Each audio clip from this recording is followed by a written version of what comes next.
Then we'll go 2, 3, 4. We'll take 5. So there's 4 so far. Okay, let's start over here.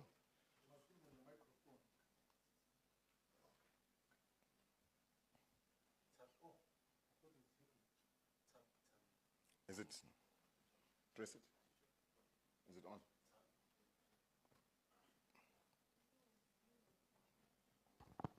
on? Good afternoon, everyone. Tabi Sokoba from Eyewitness News. My question is for the SG. SG, when you said you were characterizing political parties, I think you characterized the ANC, you characterized ATM, and I think the characterization for MK when it comes to DA and FF+, I think we know what it is. I just want to know maybe how does the MK party characterize the EFF? My second question is around Thabiso Molefe. I just want to know, Thabiso Molefe, the Rustenburg ward councillor, I just want to know what is the situation with him? Has he resigned as a ward councillor? Was he charged by the MK party for ill discipline? Thank you. Okay. Second question.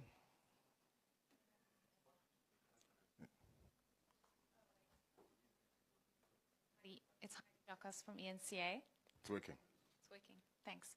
I just have 2 questions. So you speak about the stance of MK when it comes to the rejection of the VAT increase, but I just need more clarity on what you plan to do as the MK party, because the DA's obviously gone to court, but what are you doing as MK to either stop this or challenge this or whatever the case might be? And then secondly, you have 8 MPs that have not been sworn in.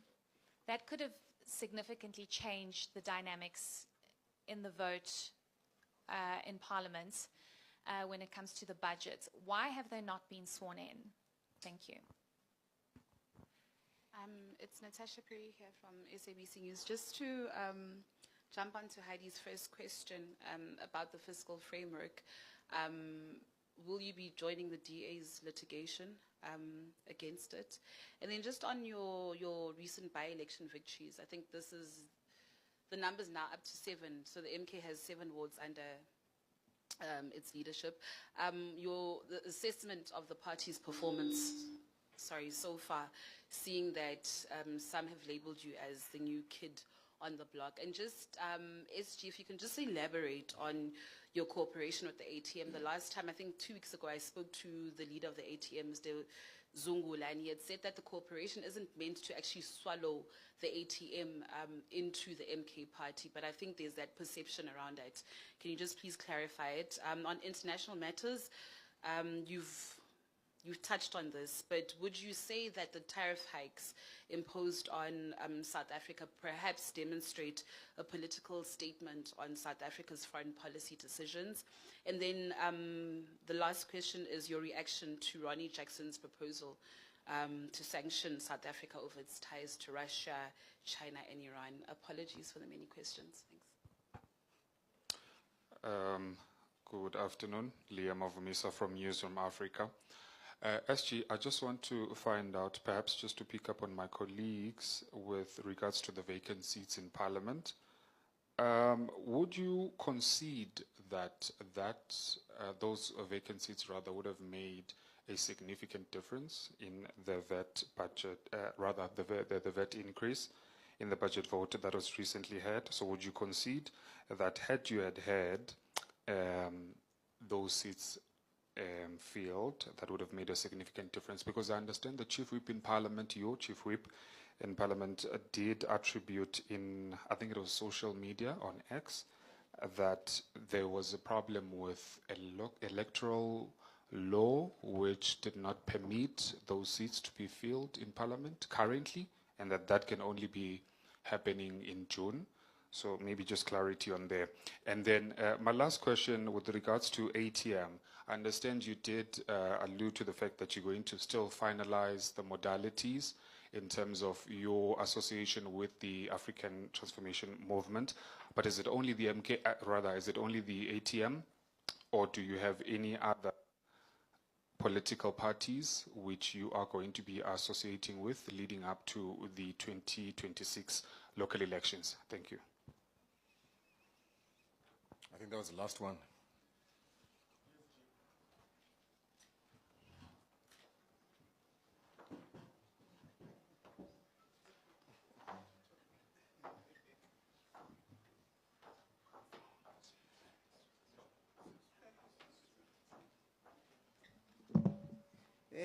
Thank you very much to the national chairperson, to the national spokesperson, national spokesperson.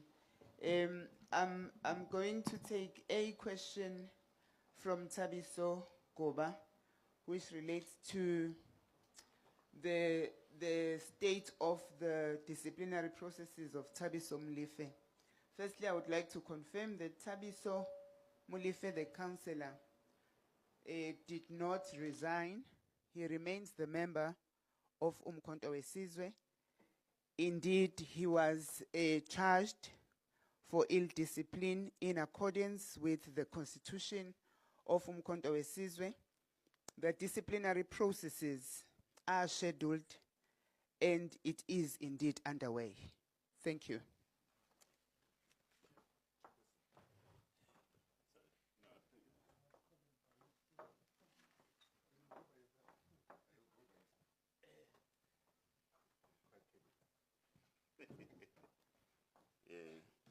No, thank you very much. Thank you very much. There was a question about the characterization of the EFF. I suspect it's from the Eyewitness News. Now, EFF, we don't view it as an enemy. At least part of the strategic formations. So when we say, for instance, that ourselves as MK, we stand for the unity amongst African and black parties, in that definition, we also include the EFF. So we will still pursue, and I think it also ties to the question that the gentleman in the front also raised, the question of pursuing our policy stance on the question of rallying a front of all African and black-based parties towards a common goal, which is reclaiming our dignity and reclaiming our land and reclaiming our humanity. So that's our stance with regards to the EFF.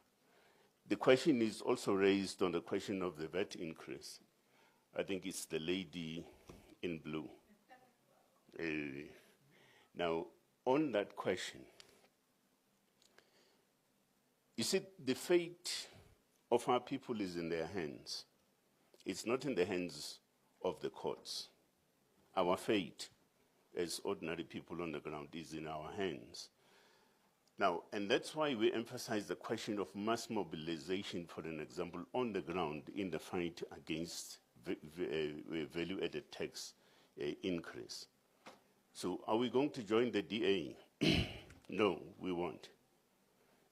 Our stance is quite clear on that question, sorry. Maybe also because you asked something about the tariff hikes, you said something about it. Two things about it. The tariff hikes, they represent this kind of aggression that our statement has alluded to. The type of arrogance and aggression as demonstrated, for instance, by the US is anti-peace and anti-stability. So, and that's how we view it. And we think that it is a matter that could have been and still could be handled quite differently. So I thought, let me just deal with the two things. I think you have an answer on the question of us, of ourselves being new. Did you say you were a new kid on the block? Yeah. The new kid on the block has got 6 wards in this country in a space of about, 15 months of existence. A new kid on the block that has got significant number of seats in the national legislature of this country. A new kid on the block that essentially won KZN, and we only suffered the fate of the gangster politics there in that particular province, and that's why we're not governing. But in a sense, I think you have an answer to that question. Thank you very much.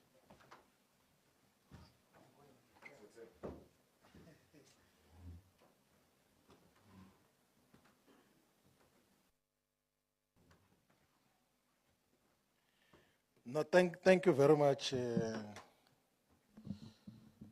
Thank you very much for the questions. So we at the rate we are going, Chair, I think by the time we get to 2026, we are most likely going to have more councillors than some parties ward councillors than parties that contested elections in 2021. It's highly possible because there are lots of wards which we're still going to win. We want to stop this thing of losing wards. It's not a good thing. National organizer, yeah, we must not go around losing wards. We should always have, because we've got the political and organizational capacity to win wards, all the wards. The people of South Africa support Umkhonto weSizwe. That is why we have got 6 ward councillors directly elected as Umkhonto weSizwe councillors, and then we have got 1 PR councillor who was elected in Tabazimbi as part of the generalized elections that took place there.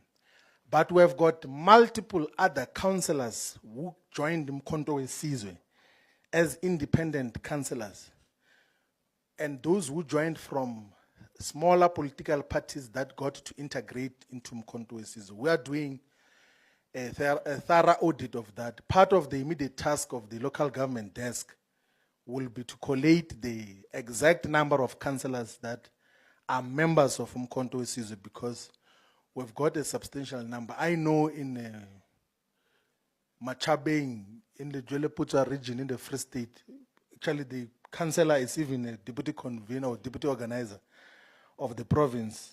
I know in Utukela, I know in a variety of other municipalities we've got councillors. I know in Collins Chabane municipality, we've got a ward councillor who is an independent councillor but is a member of Umkhonto weSizwe.